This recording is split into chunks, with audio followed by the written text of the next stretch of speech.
Selamat pagi, perkenalkan saya Francisca Dwi Retnowati. Saya seorang perawat IPCN di Persada Hospital.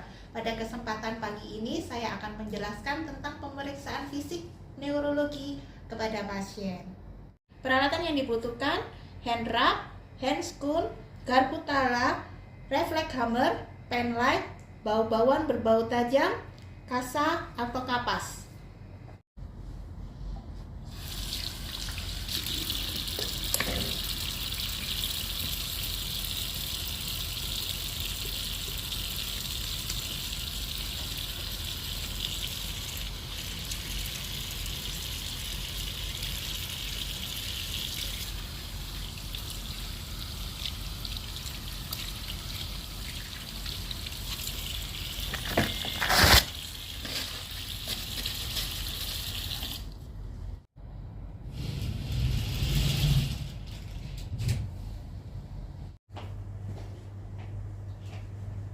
Selamat pagi. Perkenalkan saya Suster Siska Bu yang akan bertugas mulai jam 7 sampai jam 2 nanti.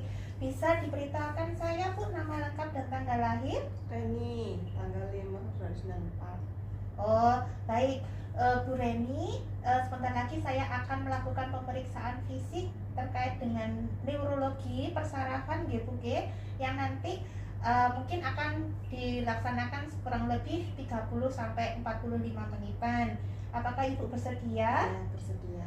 Oke, saya akan mempersiapkan peralatannya dulu Bu, kurang lebih 5 sampai 10 menitan.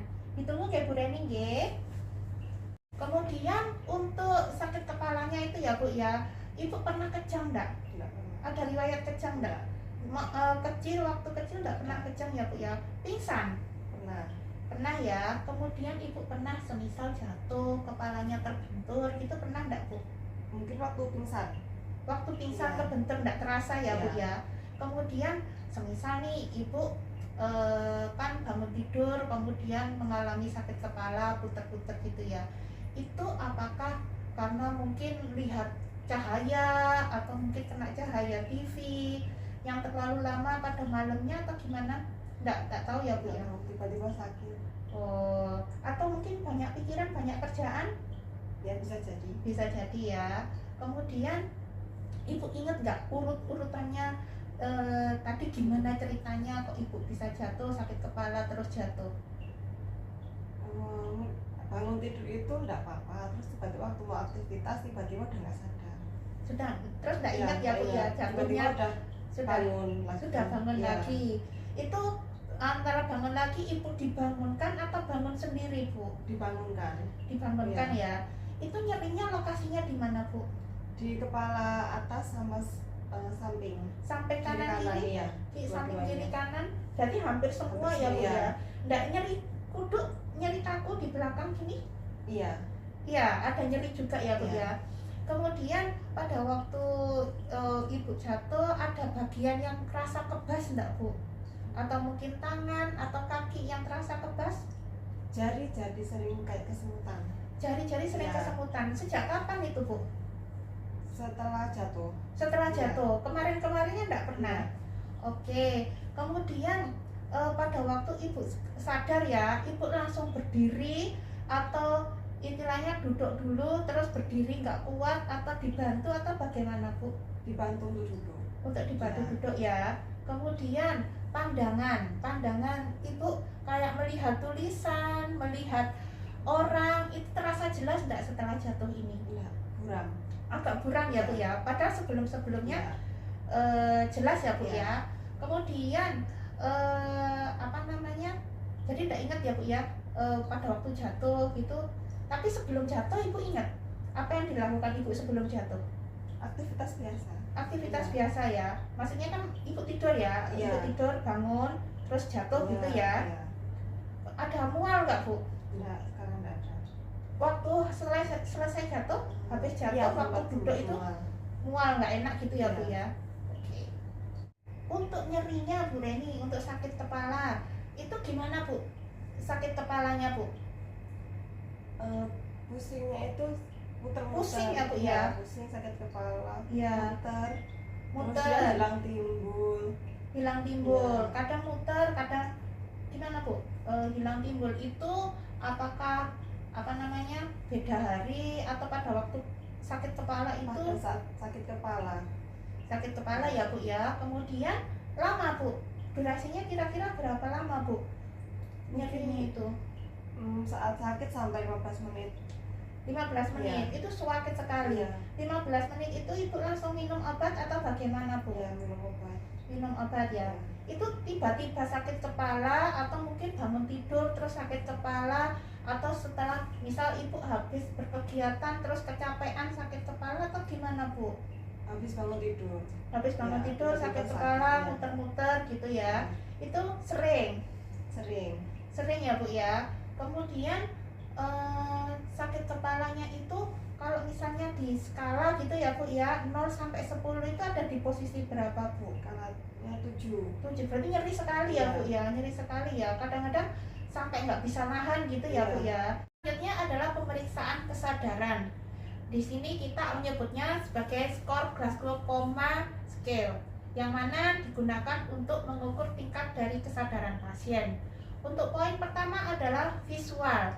Dari visual itu kita bisa ada 4 skor yang bisa kita terapkan di sini. Untuk skor 4 itu pasien dapat membuka mata spontan, ya, bisa membuka mata dan menutup spontan. Nah, seperti ini pasien membuka menutup mata secara spontan. Itu kita berikan skor 4.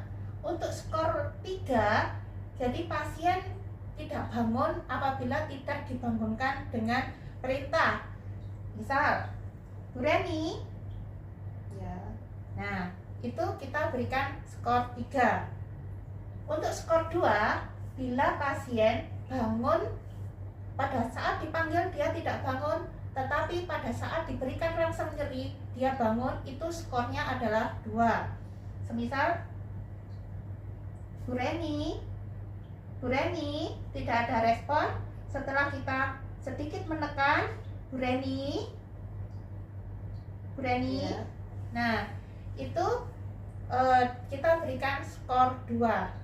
Untuk skor 1, pasien tidak dapat bangun saat dipanggil spontan, dipanggil dengan tepukan, dipanggil dengan rasa nyeri, dia tidak ada respon, itu kita berikan skor 1.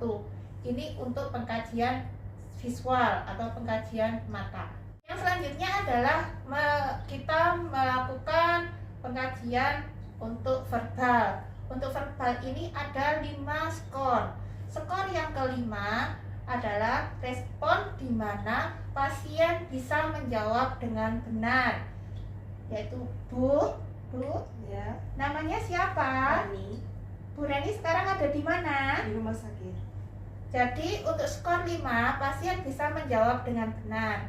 Untuk skor selanjutnya adalah skor 4, yang mana pasien bisa menjawab tetapi jawabannya sedikit membingungkan. Jadi seperti ini. Bu, Ya. Ibu namanya siapa? Reni. Ibu sekarang ada di mana? Nggak tahu. Nah, untuk skor yang keempat, pasien bisa menjawab tapi ada sedikit kebingungan. Yang selanjutnya adalah skor 3. Skor 3 di mana pasien tidak bisa menjawab dengan benar. Semisal, Bu, Ya. Ibu namanya siapa? Sakit. Ibu namanya siapa? Sakit. Sekarang Ibu ada di mana? Sakit. Nah, di skor ketiga, pasien tidak bisa menjelaskan di mana dan nama pasien tidak bisa menjelaskan dengan benar. Itu untuk skor 3. Untuk skor yang kedua, pasien tidak dapat menjawab dengan benar dan tidak bisa menggunakan kata-kata. Bu, Bu namanya siapa? Seperti itu. Jadi pasien tidak bisa menjelaskan dengan kata-kata, itu kita berikan skor 2. Untuk skor yang terakhir adalah skor 1, yang mana tidak ada respon sama sekali dari pasien. Bu, Ibu namanya siapa? Tidak ada jawaban, tidak ada respon, itu kita berikan skor 1. Selanjutnya di pengkajian yang ketiga adalah pengkajian motorik, di mana pengkajian motorik ini terdapat 6 skor, yang mana untuk skor 6 pasien dapat melakukan gerakan sesuai dengan perintah. Misal, Bu Reni bisa minta tolong diangkat tangannya. Tangan satunya diturunkan, Bu Reni.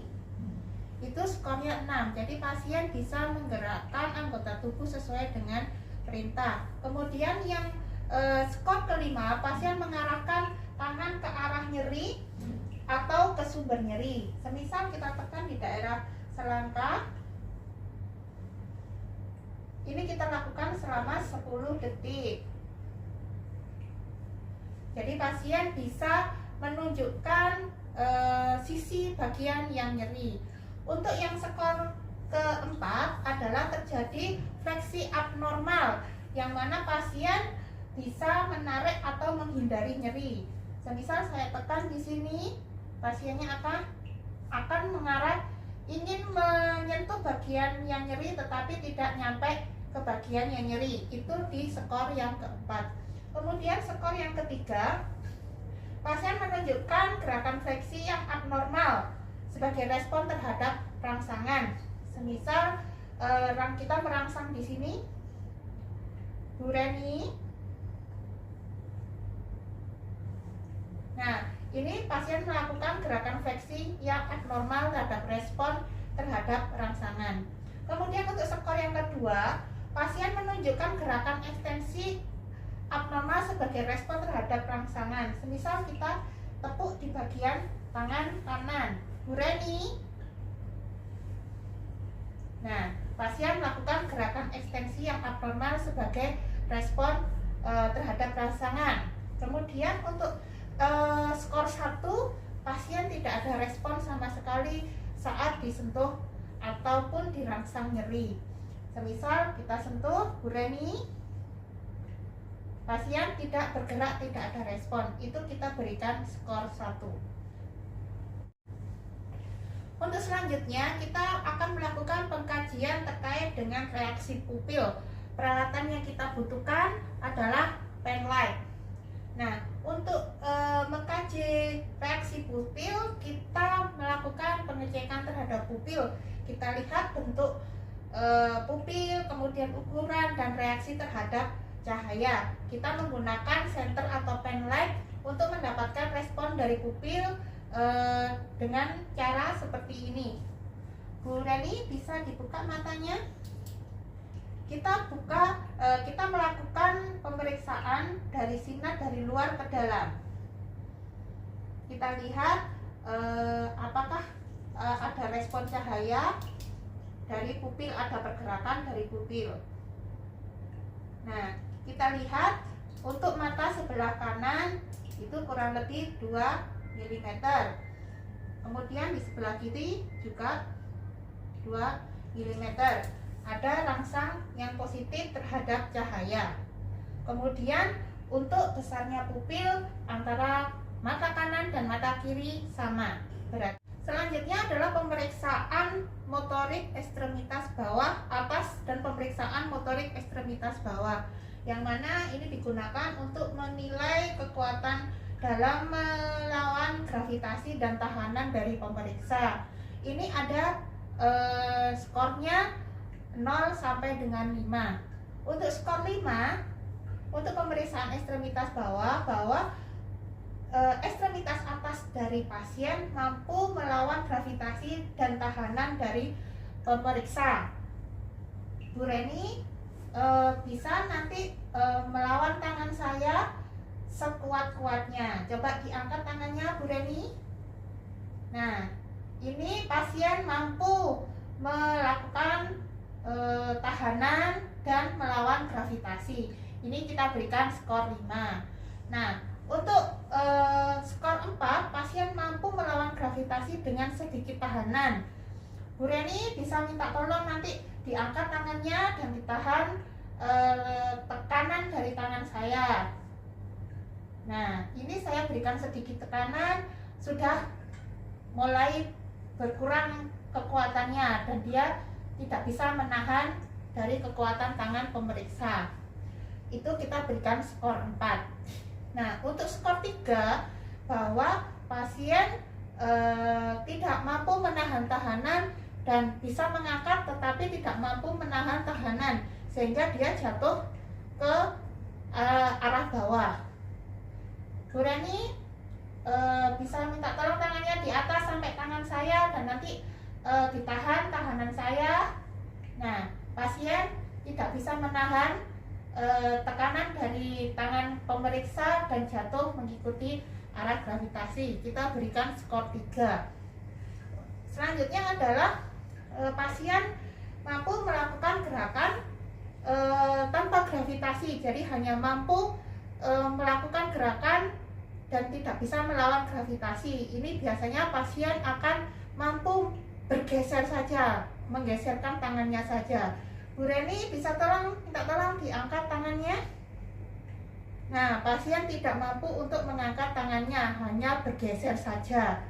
Nah, itu kita berikan skor 2. Kemudian untuk skor 1, pasien hanya mampu untuk melakukan kontraksi di ujung-ujung tangannya saja. Bu Reni bisa minta tolong diangkat tangannya. Nah, ini hanya jari-jarinya saja yang bisa diangkat, tidak bisa bergeser. Itu kita berikan skor 1. Nah, untuk skor 0, pasien tidak mampu melakukan kegiatan, tidak bisa mengangkat kedua tangannya sama sekali. Itu kita berikan skor 0. Sama dengan kita melakukan pengkajian terhadap kekuatan otot kaki. Pada otot kaki, nah, itu pada skor 5, pasien mampu menahan dari tangan dari pemeriksa. Bu Reni bisa minta tolong diangkat kakinya. Coba ditahan ya. Nah, ini pasien mampu melakukan tahanan dari tangan pemeriksa, itu kita berikan skor 5. Untuk skor 4, pasien mampu melakukan mengangkat kaki tetapi tidak bisa kuat dalam menahan tangan dari pemeriksa. Bu Reni bisa minta tolong diangkat kakinya. Nah, ini dengan sedikit sentuhan dia jatuh lagi. Itu kita berikan skor 4. Kemudian untuk skor 3, Bu Reni bisa minta tolong diangkat kakinya.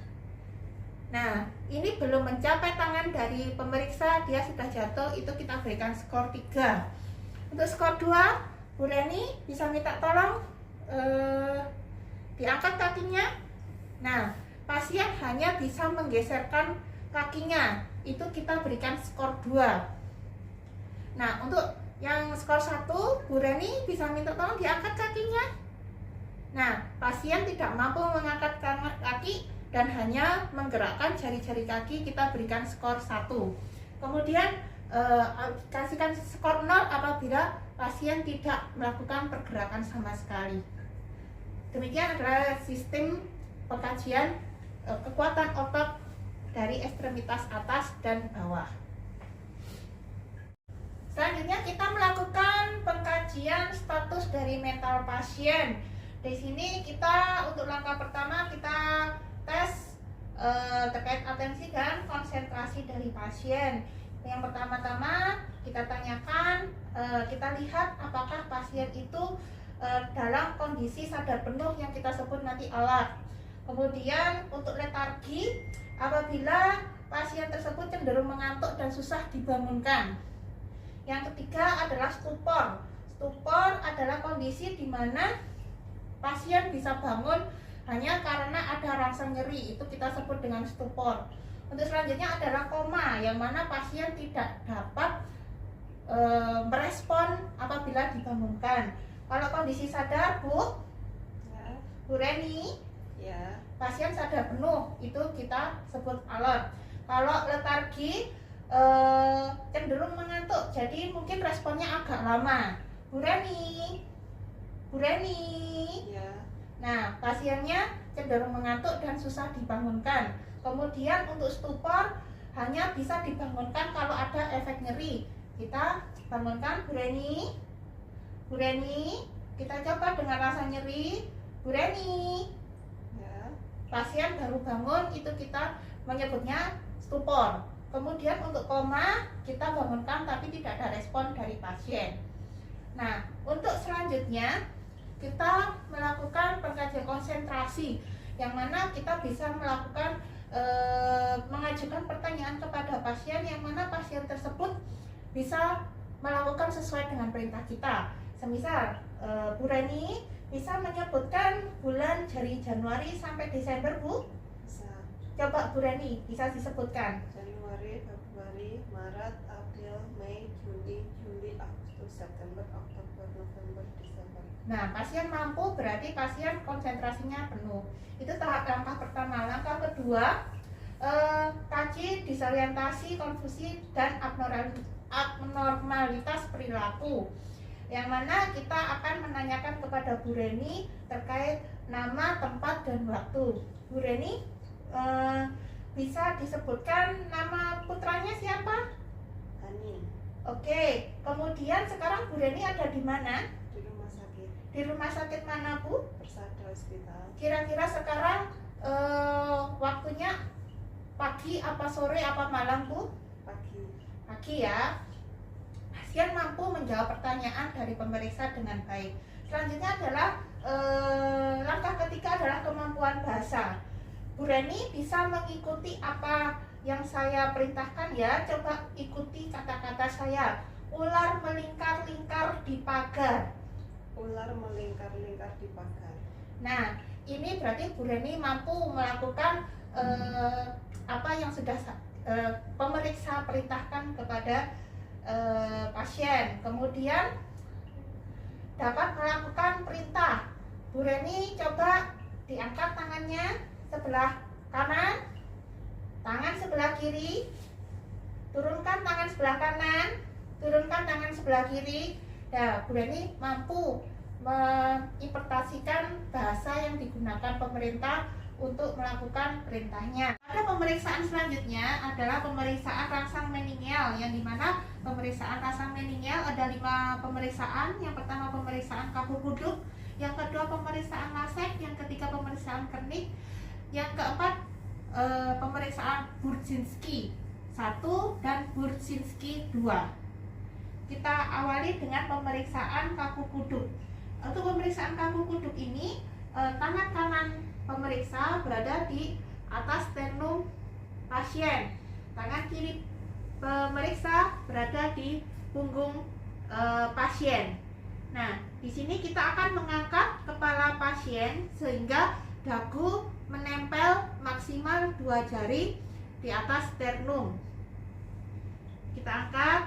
Nah, ini kalau pasien bisa mengangkat dagu dan dagu menempel pada sternum, kita dinyatakan kaku kuduk negatif. Apabila pasien tidak mampu mengangkat dagu sampai dengan ke telapak tangan di atas sternum, kita namakan kaku kuduk positif. Itu untuk pemeriksaan kaku kuduk. Pemeriksaan rangsang meningeal kedua adalah pemeriksaan lasek. Dengan yang caranya seperti ini.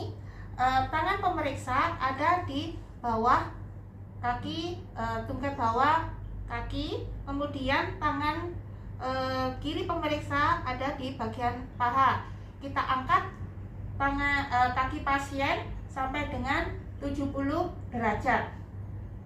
Nah, apabila dikatakan pemeriksaannya positif apabila pasien tidak mampu mengangkat kakinya sampai dengan 70 derajat.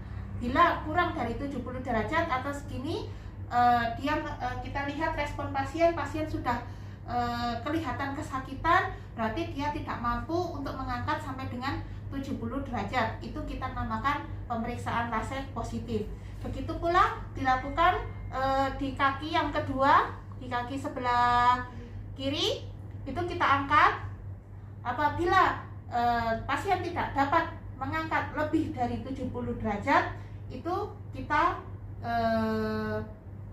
dinamakan pemeriksaan lasek positif. Atau mungkin belum 70 derajat, pasien sudah kesakitan, kita anggap pemeriksaan lasek positif. Selanjutnya adalah pemeriksaan Kernig site.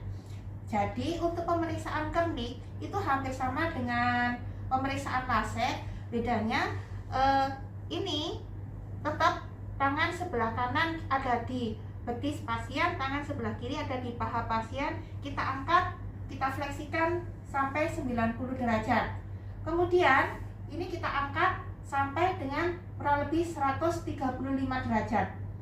Apabila pasien tidak sanggup atau merasa kesakitan belum 135 derajat, kita anggap sebagai positif, kernik side positif. Kemudian diperlakukan juga, dibandingkan juga dengan kaki yang sebelah kiri. Kita angkat, kemudian kita ekstensikan pasien sampai 135 derajat. Apabila tidak sampai di 135 derajat, kita lihat ekspresi pasien sudah kesakitan, pasien merasakan nyeri, kita anggap kernik side adalah positif. Pada pemeriksaan Grudzinski 1 itu hampir sama dengan pemeriksaan kaku kuduk. Tetap tangan sebelah kiri ada di punggung pasien, yang sebelah kanan ada di dada pasien. Kemudian pasien kita angkat dagunya sampai dengan skapula. Nah, kita lihat dinyatakan positif apabila saat menekuk lutut pasien ikut terangkat. Jadi pada saat menekuk lutut pasien ikut terangkat, itu kita nyatakan Grudzinski 1 positif. Apabila tidak terangkat berarti Grudzinski 1 negatif. Pada pemeriksaan Grudzinski 2 itu seperti pemeriksaan kernik, yang mana pada saat kita mengangkat kaki pasien dan kita menaikkan ke atas, itu kaki sebelahnya juga akan ikut naik. Itu dinyatakan Grudzinski 2 positif. Dinyatakan negatif apabila meskipun diangkat tetapi tidak ada efek di kaki sebelahnya, dinyatakan negatif. Itu untuk pemeriksaan rangsang meningeal, yaitu pemeriksaan kaku kuduk, pemeriksaan lasek, pemeriksaan kernik, pemeriksaan Grudzinski 1, dan pemeriksaan Grudzinski 2. Pada pemeriksaan selanjutnya kita akan melakukan pemeriksaan 12 saraf kranial, yang mana untuk pemeriksaan di saraf kranial itu terdiri dari 12 nervus. Untuk nervus pertama adalah nervus olfactorius, yang mana kita sebut sebagai saraf pembau. Nah, di sini untuk pemeriksaannya kita meminta pasien untuk memejamkan mata. Pejamkan mata, Bu, tutup hidung sebelah kiri. Nah, kita dekatkan bau-bauan yang berbau tajam ke hidung yang sebelah kanan. Ibu mencium bau apa, Bu? Fresh care. Oke. Kemudian kita tutup hidung kanan, Bu. Mencium bau, Bu? Ya. Bau apa, Bu? Fresh care. Oke. Nah, berarti kita untuk saraf olfaktoriusnya berfungsi ya. Jadi pasien dapat membau dengan baik. Kemudian pemeriksaan berikutnya adalah pemeriksaan saraf optikus. Nah, untuk pemeriksaan saraf optikus itu adalah pemeriksaan yang pertama adalah pemeriksaan ketajaman penglihatan, yang mana pasien kita arahkan untuk bisa membaca dalam jarak 1 meter. Kemudian tes lapang pandang dan tes reaksi pupil terhadap cahaya.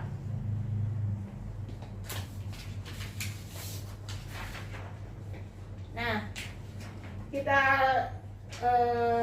minta ibunya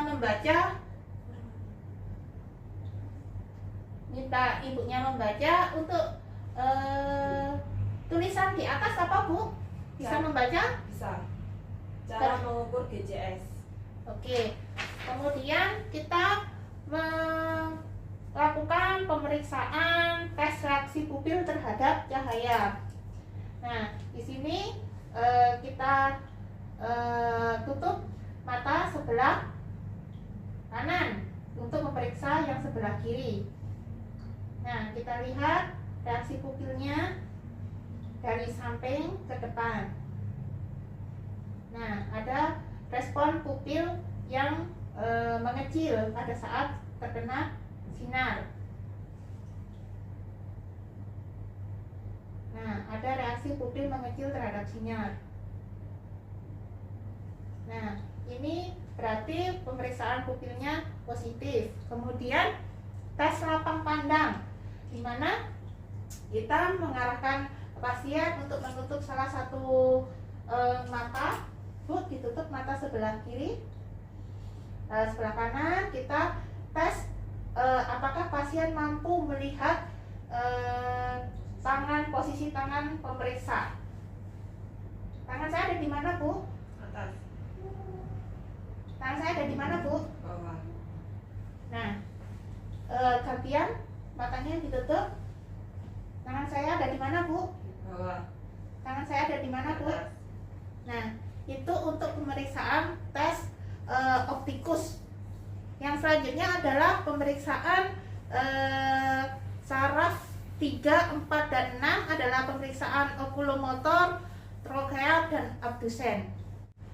Pada pemeriksaan nervus 3, 4, dan 6, kita akan melakukan pemeriksaan pergerakan bola mata, kontraksi, dan akomodasi pupil, yang mana kita akan menginstruksikan pasien untuk mengikuti pergerakan tangan yang ke-6 penjuru mata angin. Bu, nanti ikuti gerakan tangan saya ya, Bu ya. Mas, bawah. Jangan menoleh ya, Bu ya.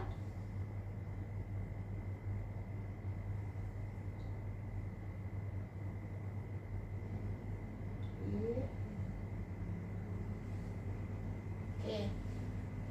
Itu untuk pemeriksaan saraf okulomotor, trokea, dan abdusen. Selanjutnya kita akan melakukan pemeriksaan di nervus 5, yang mana kita menyebutnya sebagai nervus trigeminal. Nervus trigeminal ini adalah nervus yang untuk menilai sensori wajah dan otot pengunyah. Untuk sensori wajah kita mengusapkan ujung tisu atau kapas kepada daerah-daerah di muka. Nanti pasiennya disuruh diinstruksikan untuk menyebutnya di mana kita melakukan usapan tersebut. Kemudian untuk motoriknya kita instruksikan pasien untuk mengaturkan gigi, dan kita akan memegang di terkait dengan kontraksi otot master. Nah, Ibu bisa minta tolong menutup matanya. Nanti saya akan mengusapkan kapas. Nanti Ibu bilang ke saya mengusapnya di daerah mana. Dahi. Pipi. Dagu. Hidung. Nah, terus kemudian Bu bisa minta tolong untuk mengertakkan gigi. Nah, ini akan terasa kertakan gigi di otot masternya. Kemudian Bu boleh buka matanya. Nah, kita sapukan di atas ini sedikit aja, apakah ada refleks atau tidak. Nah, ada refleks ya. Ada refleks korneanya. Itu adalah pemeriksaan otot trigeminal. Kemudian kita lanjut ke pemeriksaan fasialis, yang mana ada sensorik dan motorik. Untuk sensoriknya ada uji sensasi rasa, yang mana kita akan memberikan rangsangan kepada pasien untuk merasakan terkait dengan yang diberikan kepada pasien. Pemeriksaan selanjutnya adalah pemeriksaan nervus 8, yaitu nervus akustikus, yang mana kita akan memeriksa terkait dengan syaraf pendengaran pasien. Ini pertama kita melakukan tes gesek jari di masing-masing telinga pasien. Apakah kita tanyakan kepada pasien mendengar atau tidak. Ibu mendengar gesekan jari saya? Dengar jelas ya Bu ya? Sebelah sini dengar jelas ya Bu ya? Oke, selanjutnya kita melakukan tes Weber, yang mana tes Weber ini ditujukan untuk melihat apakah ada laterasi pada telinga pasien. Kita menggunakan peralatan Garbutala. Kita getarkan Garbutala, kita taruh di atas kepala pasien. Bu, apakah mendengar bunyi Garbutala? Telinga kanan, telinga kiri? Kanan kiri ya, mendengar ya. Nah, apabila telinga kanan kiri mendengar, berarti tidak ada laterasi di telinga pasien. Selanjutnya kita akan melakukan tes Rine, yang mana kita akan melihat hantaran suara dari tulang telinga dan dari udara. Kita getarkan Garbutala. Bu, nanti kalau sudah tidak bunyi, Ibu mengangkat tangan ya Bu ya.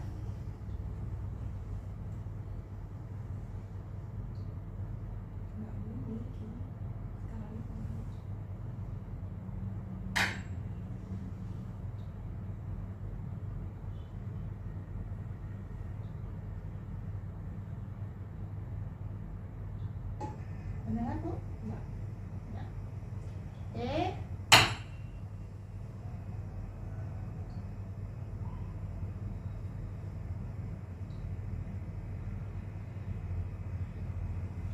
Ya, di situ itu namanya tes Rine. Jadi untuk menentukan apakah hantaran udara dan hantaran tulang suara bisa terdengar oleh pasien.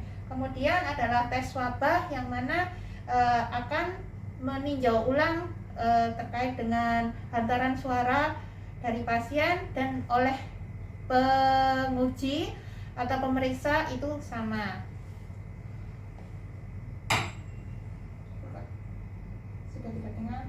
Angkat tangan ya Bu ya.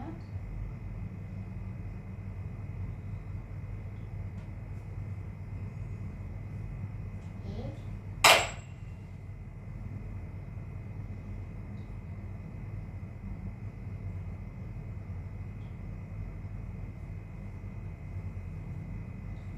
Nah, itu adalah tes swaba. Pemeriksaan selanjutnya adalah pemeriksaan nervus 8, yaitu nervus akustikus, yang mana kita akan memeriksa terkait dengan syaraf pendengaran pasien. Ini pertama kita melakukan tes gesek jari di masing-masing telinga pasien. Apakah kita tanyakan kepada pasien mendengar atau tidak. Ibu mendengar gesekan jari saya? Dengar jelas ya Bu ya? Sebelah sini dengar jelas ya Bu ya? Oke, selanjutnya kita melakukan tes Weber, yang mana tes Weber ini ditujukan untuk melihat apakah ada laterasi pada telinga pasien. Kita menggunakan peralatan Garbutala. Kita getarkan Garbutala, kita taruh di atas kepala pasien. Bu, apakah mendengar bunyi Garbutala? Telinga kanan, telinga kiri? Kanan kiri ya, mendengar ya. Nah, apabila telinga kanan kiri mendengar, berarti tidak ada laterasi di telinga pasien. Selanjutnya kita akan melakukan tes Rine, yang mana kita akan melihat hantaran suara dari tulang telinga dan dari udara. Kita getarkan Garbutala. Bu, nanti kalau sudah tidak bunyi, Ibu mengangkat tangan ya Bu ya.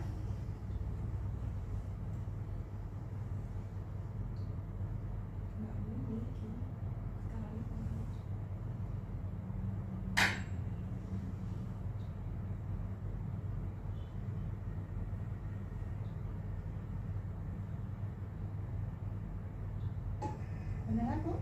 Ya. Oke.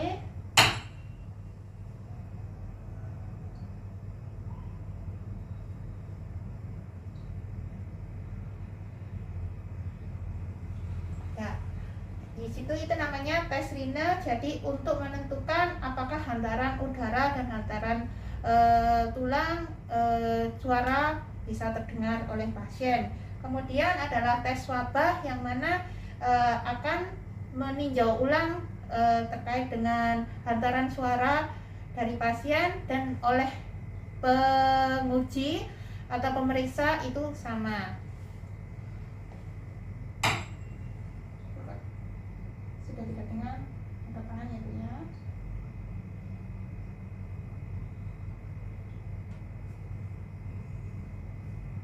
Oke.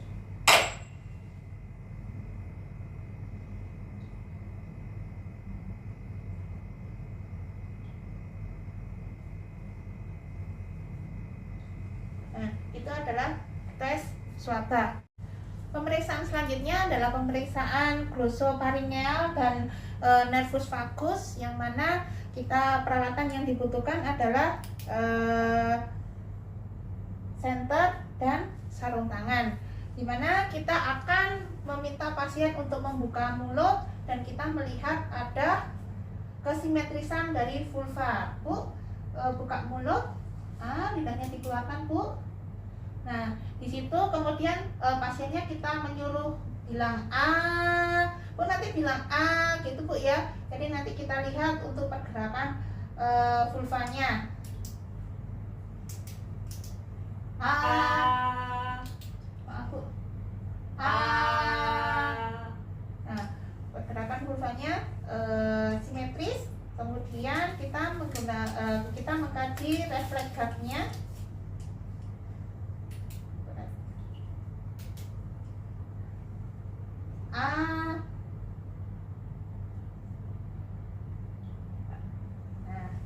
Jadi ada refleks ingin muntah ya dari pasiennya, itu berarti untuk refleks gapnya baik. Pemeriksaan selanjutnya adalah pemeriksaan glosopharyngeal dan nervus vagus, yang mana kita peralatan yang dibutuhkan adalah senter dan sarung tangan, di mana kita akan meminta pasien untuk membuka mulut dan kita melihat ada kesimetrisan dari vulva. Bu, buka mulut, lidahnya dikeluarkan Bu. Nah, di situ kemudian pasiennya kita menyuruh bilang A, Bu nanti bilang A gitu Bu ya. Jadi nanti kita lihat untuk pergerakan vulvanya. Maaf Bu. Nah, pergerakan vulvanya simetris. Kemudian kita mengkaji refleks gapnya.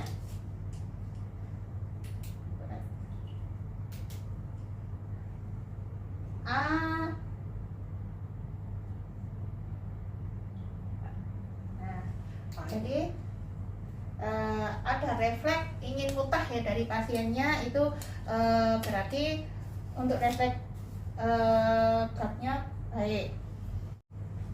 Selanjutnya kita akan memeriksa nervus ke-11 dan 12.